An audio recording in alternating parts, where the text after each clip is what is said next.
минатиот пат, драги гледачи, кога говоревме за лозарите и за револуционерните движења на ВМРО и на социјалистите, ние наспоменавме дека кај нив беше моментално отсутна или барем недоволно изразена национално-идејната и јазичната компонента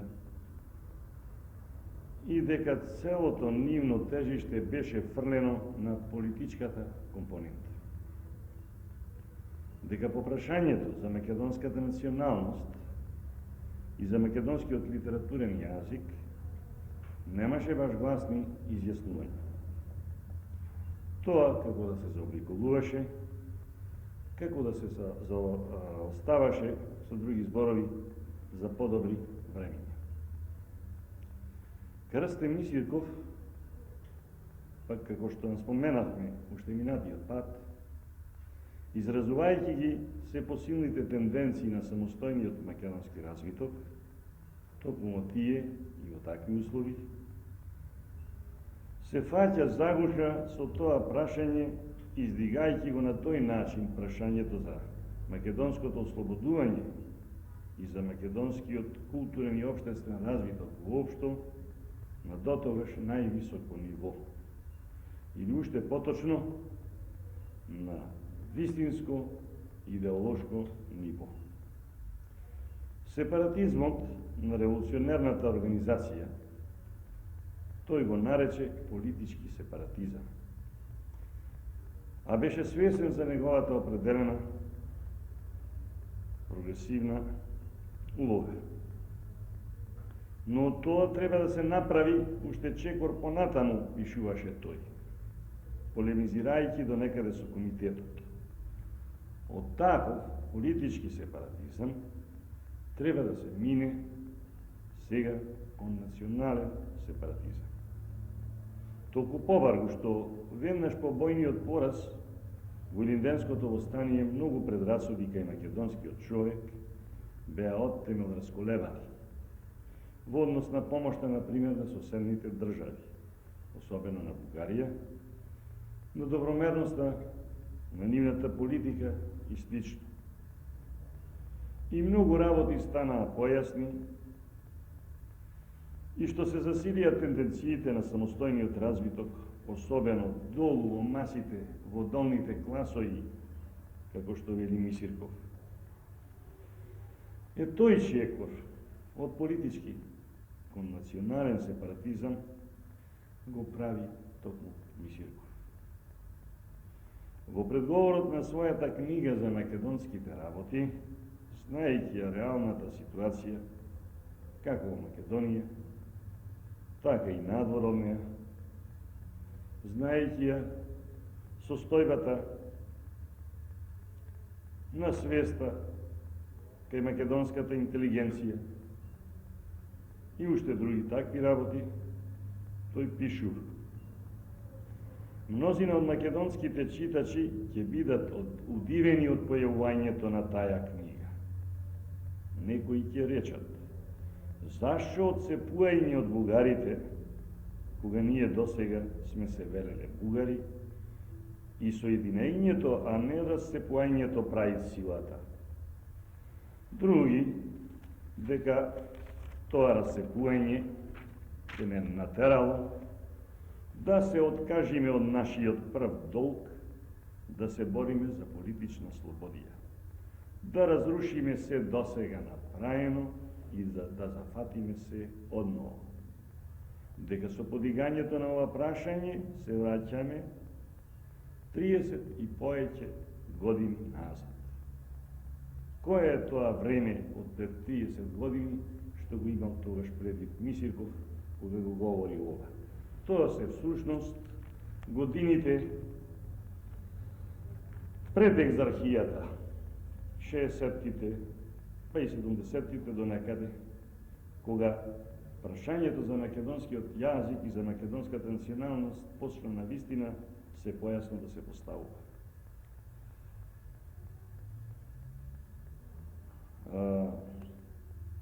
А потоа ова екзархија со секакви средства, како што знаеме, ќе се бори да ги задуши тие тенденции. а во полза на панбугаризмот.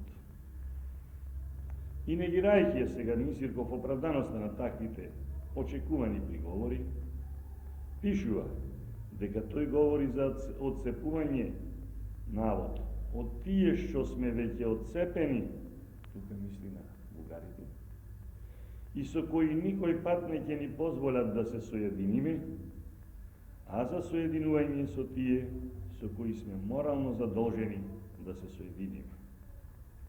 Во овој втор случај мисли на внатрешното единство, на обединувањето на македонското словенско население, кое пропагандите го разединуваа.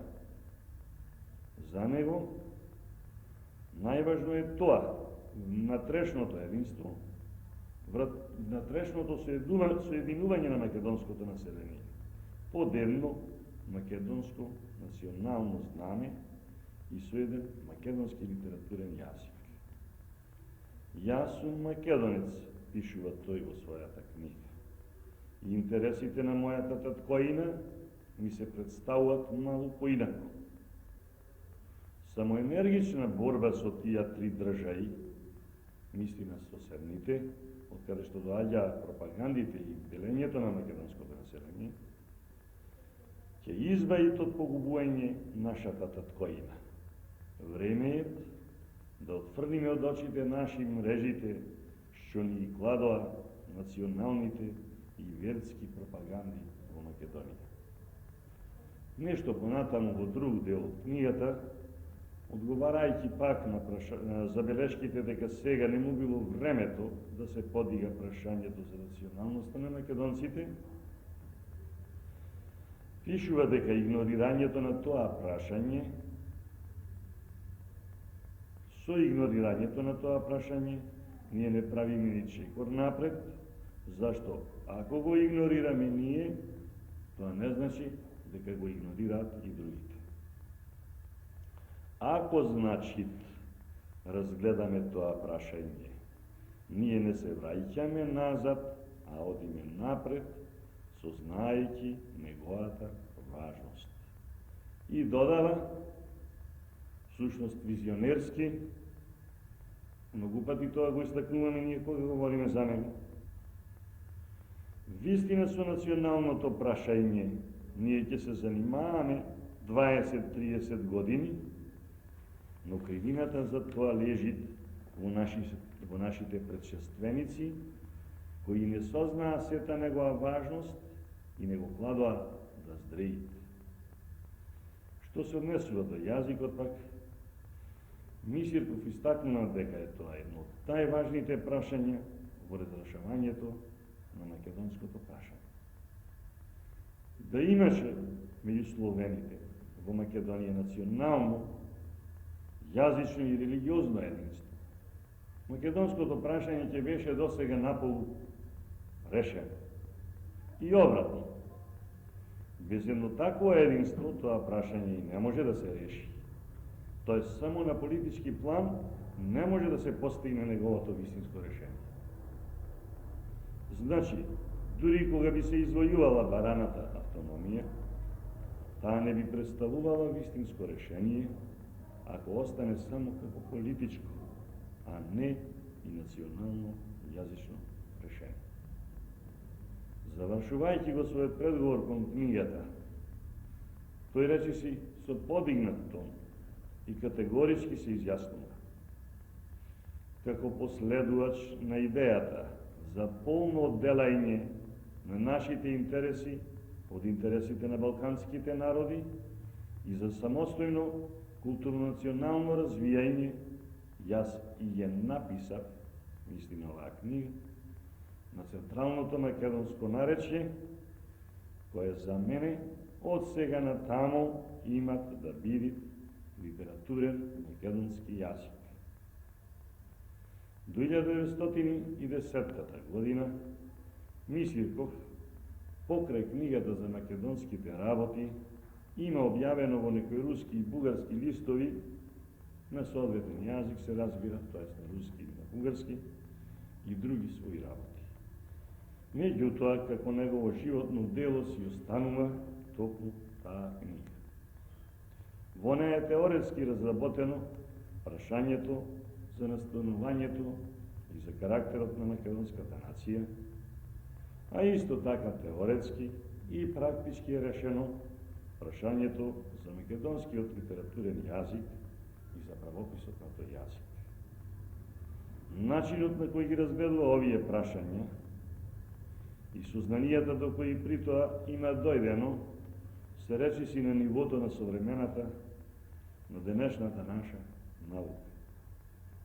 За формирањето на македонската нација, например, правејќи претходно осврт на ред историски моменти и обидувајќи се да го објасни нивниот карактер и континуитетот во самобитниот развиток на македонскиот народ, од постари времења па до неговото, тој вели: сформирањето на македонците во одделна словенска народност е најобичен историски процес, подобен на процесот на врзувањето на бугарскиот и српско-хрватскиот народ од некогашните јужни Словени. Значи, македонците се, според него, македонци, како што се бугарите бугари, србите срби и така натаму, со свој, вели, јазик, обичаи, историја, писменост, народна литература и слично. Овој факт, што толку јасно го утврди уште тогаш Мисирков, го потврди потоа и конечно, како неоспорна вистина, самиот историски развиток. За тоа утврдување во времето на Мисирков, меѓутоа, беше потребна и висока свест, тоест длабоко согледување и сознавање на општествените состојби и тенденции на општествениот развиток, но истовремено и совест и храброст, зашто таквите погледи носеа и различни лични непријатности, благо речено. Таквите непријатности и не го одминаа него до крајот на неговиот живот. Македонија, да одиме по неговите мисли сега понатаму, парафразирајќи ги, се наоѓала од секогаш во посебни услови, географски, општествено-политички и така натаму, и затоа македонците не можеле да ја развијат својата државност, како што ја развиле уште на времето србите и бугарите. Ним им било некогаш наметнато официјално името бугари, па потоа и името срби. А кога дошле турците ги нарекле раја, христијани, каути. Најпосле, со користење на таа околност, во почетокот на народното будење, пак почнала да се наметнува и да се шири употребата на бугарското име. Но сето тоа се уште не говори, вели Мисирков, за бугарска или српска народност во Македонија, затоа што тие имиња и немале дотогаш, до половината на 19-тиот век, национална смисла. Таква смисла тие не успеале да добијат ни потоа и покрај сите напори на пропагандите. Ние знаеме денеска на вистина дека според тоа во кои училишта се учело тогаш и кон која црква се припаѓало, се определувала и националната припадност на македонците.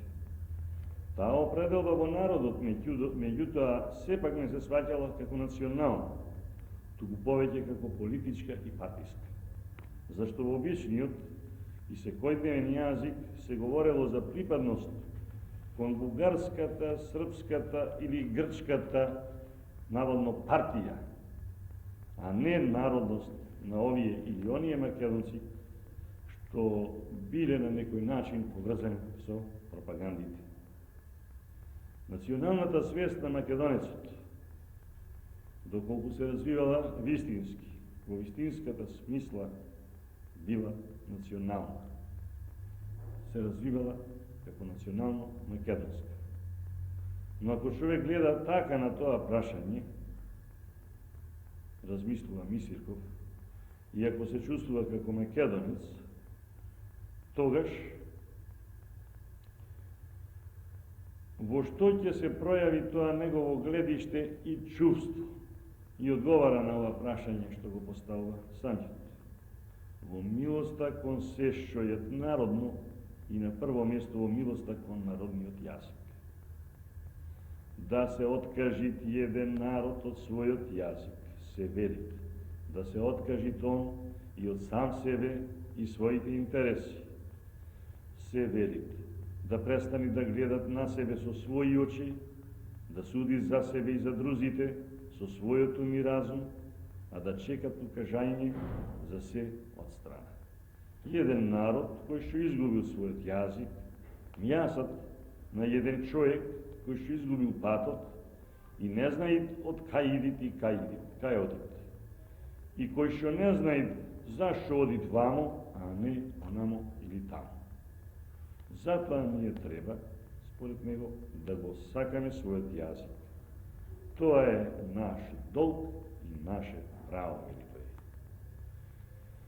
Мисирков е, како што знаеме, од Егејска Македонија. Роден е во селото Постол, Еничевардарско. Но за основа на македонскиот литературен јазик, тој го избра централното наречие. Тоа рече тој за мене од сега натамо има да биде литературен македонски јазик. Зошто се определи за него, а не да речеме за дијалектот на кој му припаѓаше тој по раѓање, по мајка. Затоа што прецени дека историско-културните прилики, како што вели, му ја определува таа улога токму на тоа наречие. Велешко-Прилепско, Битолско-Охридско. Не по некакви естетични сообразувања, вели тој, и не по чисто местни причини, а од гледиште на општите интереси. Последните налагаат перифериските наречија да отстапат место на централното. Околу централното наречие треба да се групираат сите наши научни и литературни сили, за да го очистат и обогатат со сокроишќа од другите македонски наречија и да создадат од него еден убав литературен јазик. На него треба да се создаде една богата сколинска, научна и убава литература, за да може преку нив да се расшири низ цела Македонија во вид на литературен јазик, кој што ќе измести од неја пропагандските јазици. И понатаму, централното наречие имат зад себе, така да се рече, исторички права. Последните се основаат и на неговото централно положење, кое е јет како во географски, така и во етнографски однос, централно мисли. Тие краишта се од порано, од поголемо историско значење за Македонија и се поддалечени и од српскиот и од бугарскиот јазикови центрови, составувајќи од себе македонски јазиков центар. Историјата понатаму ја потврди оваа ориентација на Мисирков. Тој значи успеа уште тогаш да ги согледа нејзините развојни патишта и нејзините реални текови. Неговите решенија во поглед на збуката и на правописот на македонскиот литературен јазик се покажаа исто така успешни во секој поглед. Така што она што ние го имаме денеска на тој план, и јазикот, и правописот, и азбуката, се во основата, ако ги абстрахираме оние елементи што ги налага самото време, истите што ги наоѓаме и кај Мисирков. И така, историјата на културното развијање на народите, пишува тој, согласно со нејниот ход, содействуваат или на чисто етимологијски или историјски правопис, или на бркан етимологијско-фонетичен или историско-фонетичен, или најпосле на чисто фонетичен правопис. Трите вида од правописот зависат од поголемата или помалата приврзаност кон старото или новото стајње на еден разговорен или литературен јазик. Едењето од трите правописа се усвојуват за еден литературен јазик у еден народ, што се возродуваат, главно во зависност од таа тенденција што господствува при народното возродување. Едно е така, тој нашиот правопис и праецот на нашиот литературен јазик ќе треби да бидат во полна зависност од таа тенденција која ќе не раководи нас при нашето национално возродување. Каква може да биде таа тенденција се види од таа книга, но јас ќе си дозволам да повторам. Она е прво. Македонија да се неутрализа за Бугарија и Србија и да се оддалечи еднакво од двете држави. И друго, она треба да се обједини на јазична основа. Тие принципи ќе раководат изработувањето на литературниот наш јазик. Они ќе раководат и правописот. На тие два принципа одговарат: прво, Прилепско-битолското наречие за литературен јазик, како еднакво далеко и од српскиот и од бугарскиот јазици, а централно во Македонија. Второ, фонетичниот правопис со употребените во таа книга писмени знакои и со мали отстапки на етимологијата. И трето, речничниот материјал да е собрање од сите македонски наречија. Тоа се во најкратки црти неговите погледи на македонската националност и на македонскиот литературен јазик и правопис, со кои тој истапи најнапред пред македонските студенти во Петроград, а потоа и пред целата јавност со издавањето на книгата за македонските работи во 1903-1904 година, на крајот на првата и во почетокот на втората од спомената. Потоа, во 1905 доаѓа обидот за основање на списанието Вардар, кој го наоѓаме само како материјал во шпалти приготвен за првиот број. После Мисирков како да молкнува. За следните 10 и повеќе години нема сигурни податоци што би говореле за ваквата негова дејност. Меѓутоа, пред крајот на својот живот, а поточно 1923 до 1925 година, тој се јавува со ред написи во весникот Илинден, орган на бившите македонско-одрински револуционери, како и во бугарскиот весник Мир. Под нив стои сега карактеристичниот подпис Крстен Мисирков Македонец. Сите овие последни негови работи сведочат дека Мисирков се држал упорно за тие погледи во текот на целиот свој живот и покрај големите тешкоти и непријатности што морал да ги поднесува токму поради тоа. Мисирков би бил погрешно сватен ако споменатиот негов национален сепаратизам, кој секогаш го истакнуваме кога говориме за него, би се сватил во апсолутна или во денешна смисла, не водејќи сметка за условите во кои се наоѓал македонскиот народ во тоа време. Се работи всушност за македонското национално обособување и така треба да се читаат денеска тие негови зборови. Впрочем, тој станува и во тој поглед сосема јасен кога својата статија за самоопределбата на македонците, една од оние последните, ја завршува со зборовите: тоа е македонското национално чувство, тоа е историскиот позив на македонецот, кој може да се оствари само како слободен и равноправен граѓанин на Југославија, на кој му е дозволено да мисли, да чувствува, да говори и да действува како македонец. Се разбира, говорејќи за Југославија, Мисирков не мисли на тогашното кралство на србите, хрватите и словенците, на онаква каква што била тогаш таа и како што се викаше. Туку за Југославија, Јужна Славија, од соништата на најдобрите синови, како на македонскиот, така и на другите јужнословенски народи, за една поширока братска и равноправна заедница, на овој балкански простор, на сите тие, па и не само на тие народи и народности. Иако историските услови не дозволиле досега да се оствари баш во сите тие просторни димензии една таква замислувана заедница, таа сепак во оваа денешна Југославија во својата суштина стана стварност. И мислел всушност на неа, на оваа денешна, нова Југославија, која тој на свој начин ја носел во своите соништа. Затоа тој станува денеска се поактуелен, не само поради Македонија и во Македонија, туку толку